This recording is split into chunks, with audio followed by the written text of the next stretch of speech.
बिल्कुल ऐसे ही जैसे एक बहुत बड़ा और शक्तिशाली हाथी पागल हो गया हो जंगल में और वो पूरे जंगल को तहस नहस कर रहा हो। जिस पेड़ को मन आ रहा है उसको उखाड़ के फेंक रहा हो। तो जंगल को और अपने घर को बचाने के लिए जंगल के बाकी जानवर जो आपस में अक्सर लड़ा करते थे, वो मिलकर एकजुट होकर उस हाथी को रोक रहे हैं।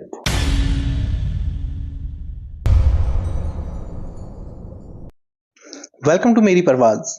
लोकसभा इलेक्शंस 2024 डेमोक्रेसी का एक ऐसा डांस जिसने बड़े बड़ों को ऐसा नचाया कि अभी तक बेचारे घूम ही रहे हैं। अब ये इतने बड़ा टॉपिक है कि इससे रिलेटेड बहुत से वीडियोस देखे होंगे आपने, पर यकीन मानो इस जैसा नहीं देखा होगा। वीडियो में कई बातें अगर झूठी लगे तो वीडियो को डिसलाइक करके चले जाना, पर अगर बात सच्ची और लॉजिकल लगे तो भैया बिना सब्सक्राइब किए जाने वालों को पाप लगने वाला है, पहले ही बता रहा हूं। तो चलो वीडियो शुरू करते हैं।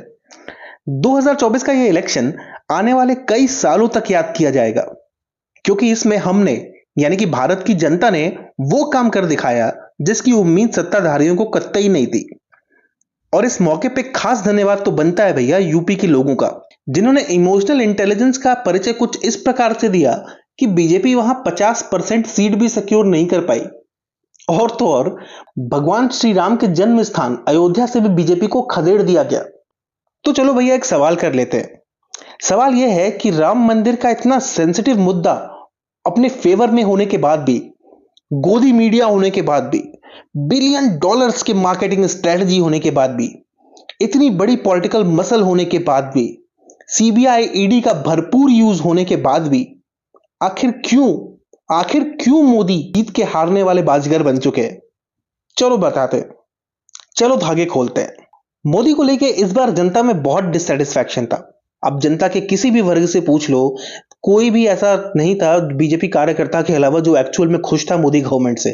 क्यों? क्योंकि मोदी गवर्नमेंट ग्राउंड रियलिटी से बहुत ऊपर उठ चुकी थी। 2019 के जो उनके इलेक्शन कैंपेन्स थे, तभी से ऐसा लग रहा था कि यार इलेक्शन तो बस फॉर्मेलिटी है, मोदी ही मोदी है हर तरफ। और ऐसा इस बार भी उन लोगों को लग रहा था कि शायद इस बार भी हिस्ट्री रिपीट हो, बट कुछ और ही हो गया। क्यों हुआ ऐसा? जब लोगों के पास जॉब नहीं रहेगी, गवर्नमेंट जॉब वैकेंसीज में धांधली की वजह से युवाओं का जो सबसे क्रूशियल एज होता है 20 से 30 साल का, वो ऐसे ही बर्बाद जाएगा। जब रोजमर्रा की चीजों में से कुछ के दाम जैसे एडिबल ऑयल्स, दाल इतने ज्यादा बढ़ जाएं कि आम आदमी ठीक से खा भी ना सके। जब हमें सपने दिखाए जाएं बुलेट ट्रेन्स के, इंडिया को सुपर पावर बनाने के, और ग्राउंड रियलिटी ऐसी हो कि आम आदमी रोजगार मिलने की मार झेल रहा हो, अनएम्प्लॉयमेंट सालों के रिकॉर्ड तोड़ रहा हो, तब हिंदुत्व, इंडिया पाकिस्तान ये सब नजर नहीं आएगा साहब। हर चीज का एक टाइम होता है। वो टाइम था आपका जब आपने हिंदुत्व के नाम पे वोट मांगे और लोगों ने दिए। तब सिचुएशन कुछ और थी, तब आपकी डिमांड जेन्युइन थी, मगर अभी आप सिर्फ टोपी पहना रहे थे। और जनता जेन्युइननेस को बहुत अच्छे से समझती है। उसको पता चली जाता है कि कब राहुल गांधी पप्पू हैं और कब उनको किसी का घमंड तोड़ने के लिए काम में लेना है। ये भारत देश है और हम भारत के लोग बहुत स्मार्ट हैं। हम ऐसे ही नहीं कि हम दुनिया की टॉप कंपनीज चला रहे हैं। अरे हम तो 10 रुपए की चीज भी खरीदने से पहले 20 बार जांच करते हैं। हाँ, थोड़े इमोशनल जरूर हैं और इसलिए कई बार बहुतों ने फायदा भी उठाया है हमारा, पर हमारा ऐसा ही है। एक बार किसी को दिल में बसा लिया तो उसमें जान छिड़कते हैं, मगर एक बार कोई हमारे दिल से उतर गया ना तो उसकी तरफ दोबारा पलट के भी नहीं देखते। ऐसा नहीं है अगेन कि मैं यहां मोदी या बीजेपी की सिर्फ बुराई करने के लिए वीडियो बना रहा हूं। मेरा मकसद है सच को बाहर लाना। यह सच है कि मोदी और बीजेपी घमंड में थे। यह सच है कि उन्होंने हमें बेवकूफ बनाने के लिए बहुत पापड़ बेले। पर यह भी सच है कि इंडिया यानी कि इंडी अलायंस हमारा सॉल्यूशन नहीं है। यह बस एक मूव था ऑपोजिशन पार्टीज का। बिल्कुल ऐसे ही जैसे एक बहुत बड़ा और शक्तिशाली हाथी पागल हो गया हो जंगल में और वो पूरे जंगल को तहस नहस कर रहा हो। जिस पेड़ को मन आ रहा है उसको उखाड़ के फेंक रहा हो।